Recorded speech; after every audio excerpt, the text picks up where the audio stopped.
Hello everyone, I am Kubi and today I would like to talk about the balance changes that Valve gave us a peek in their latest blog post. Have in mind these are all my opinions and all of this will be from the perspective of a pirate player. If you'd like to read this yourself, the link to the balance changes is in the description below.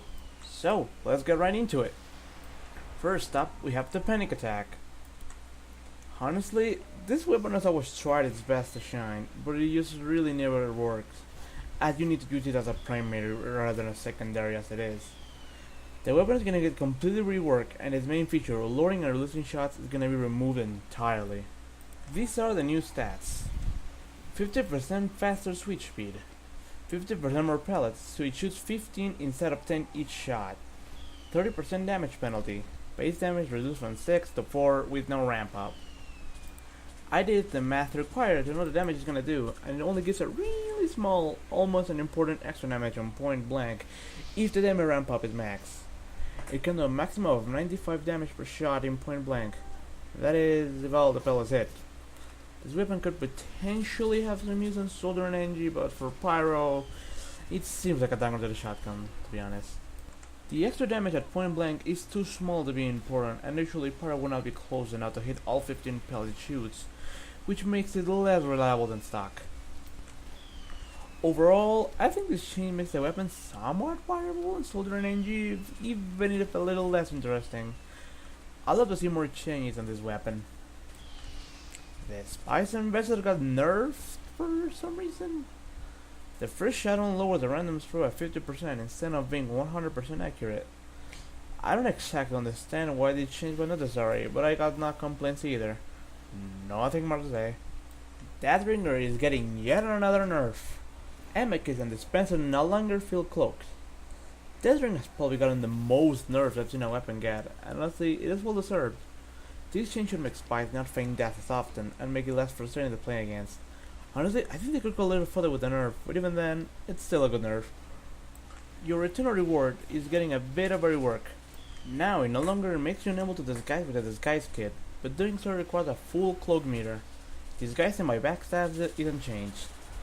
Cloak drain rate is also increased by 50%. Another change I don't really understand too well, but I guess it can kinda make the knife a little more viable. Though I think the extra cloak drain rate might be a little too extreme. Scout's weapons seem to be the ones that will change the most. Sandman can't prevent stun players from shooting anymore, but the ball also charges 5 seconds faster. Max range balls now do increased damage from 15 to around 22, and the range needed to reach max has been reduced by 20%. Honestly, I didn't expect this change, but it sounds good to me. I was never a huge fan of the Sandman, so it doesn't really bother me too much. I am sure gonna make reflect the ball and stunning the Scout though. The Bonk Atomic Punch is getting nerfed. Skull will be slowed down for 5 seconds after the effect wears off, depending on damage absorbed, up to 65%. Another nerf I did not see coming, but I accept it. This makes Scouts more mindful of what to do after using it, and make it escaping from like any battle less likely to happen. The Pretty Boy's pocket pistol is getting a small tweak. Now it shoots 50% faster and heals 7 HP instead of 5, but clip size has been reduced from 12 to 9. This pistol is probably one of the most underused pistols in the game, although I'm not really a scout who uses pistols a lot, so I cannot really say much. So I don't really know if it will help the weapon or not, but hopefully it makes it somewhat usable. Critical is getting more nerfs, but these are not as hard as the last one. You will no longer move faster and take more damage while it's active, and you don't get marked for that when the effect ends, but you get marked for that for 5 seconds after shooting while active. This weapon is really annoying, so it's a good thing it's getting nerfed. Images can no longer insta-die after drinking it, but now he can insta-die if he shoots and doesn't get the kill, making it more high risk than it was before. Hopefully it becomes less annoying to fight against. The Atomizer is getting a rework. Triple jumping is now only possible if the weapon is out, and the weapon takes 50% more time to deploy. However, you no longer get damage when triple jumping, and the attack speed penalty is removed. Damage penalty was also reduced by 5%, and it also deals mini crits while airborne. Yep, this thing is fucking dead now, although that was to be expected. Most things that were made to it seems to be somewhat pointless, such as Minikers on Airborne. This is a melee and you're a scout. Your scatter will always do more damage that close. It was a bit too harsh in my opinion, but it was a bit of a step in the right direction. Flying Guillotine is getting nerfed, apparently. It will no longer crit on stun targets or mini crit at long range. Now long range hits just reduce the charge by 1.5 seconds, and the long range distance will reduce by 50%. I understand the removal of crit and stun targets, but the removal of mini crits on long range kinda bothers me. I've always loved using a guillotine and alone without the Sandman, and the mini crits have always been a nice reward for hitting people at really long range. Now it will reduce the charge by a small amount, which is kinda pointless since the thing already charged really fast. I kinda wish that didn't happen, but that would not stop me from using it, as I really love the burst damage you can do. The base jumper is getting a nerf.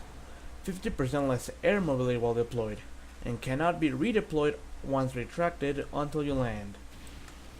Another unexpected change, although this one I don't really got much to say, because I can't really hit airborne targets either way. Mantras are getting buffed. The blast resistance will now include air blast, and you have 200% more air control. I remember these being used a lot back in the day, but when the base jumper was added, people stopped using it. I welcome this buff, and hopefully it makes it more popular. Something about stumping people with it always felt satisfying. Darwin's Danger Shield finally getting a nerf, even though it's technically a rework. All previous styles were removed, and now it gives afterburn immunity and 50% fire resistance. On one side, it's finally getting nerfed. This thing was a pain to fight against in a sniper 1v1. On the other side, goddamn it, all hate it when playing as Pyro. Razorback getting a small tweak. Can no longer be overhealed, but now will recharge in 30 seconds.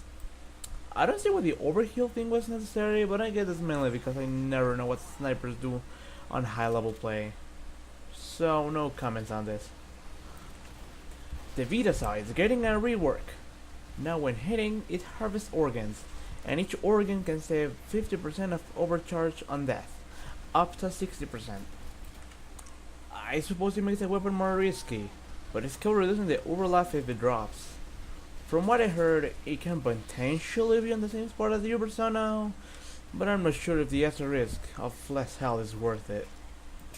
The Crusader's crossbow is getting a small change. Now the healing it does is affected by the amount of time after the attack was in combat, like most other healing sources. This makes it less unfair to fight against someone who is getting constantly hit by crossbow bolts, and makes it less reliable when healing people in combat in comparison to the medigun. Now it's somewhat more even with the healing of mediguns. Heavy is getting a small change to a thing I didn't even know he had. He has 1 second damage and accuracy penalty when starting fire. Now it is made so the second can pass even if you're not firing, as long as the minigun is spun up. No comments here. Didn't really know that was a thing, to be honest. The gloves of running urgently are going back to their previous iteration, where they drain your health instead of marking you for death. Although the health will be healed when the weapon is holstered, the health drain is also accelerated briefly when deployed. Damage penalty is also removed. Not sure if I read this one right, but it seems they're trying to make it like it was before the Paramania update. I suppose it kinda helps Matt to build overcharge faster now. It also makes it more usable as an escape option at full health, but a bad option when low health. The eviction notice got the same change as the gloves of running urgently, besides the damage penalty, so my opinion will stay the same for this one. The Fist of Steel got a small change. Now healing and overheal are reduced by 40% when active. Now they should no longer make heavy tank more than it should with a med in situation when melee isn't possible. Personally, I've never seen it happen, but I probably would have hated if it did. And now, the last change that was teased. The Rescue Ranger now consumes metal when healing buildings. Unexpected, I don't really know what to think since I don't really use it a lot. Hopefully someone who uses it more says something about it so I can make an actual opinion of it. Well, that was all the changes that were teased. Some of these changes seem a little random, but the great majority all seem good and I welcome them. I hope we see the update soon. I can't really wait to see Pyro's balance changes that come with the update. Don't forget to like the video, comment and subscribe for more. Goodbye everybody.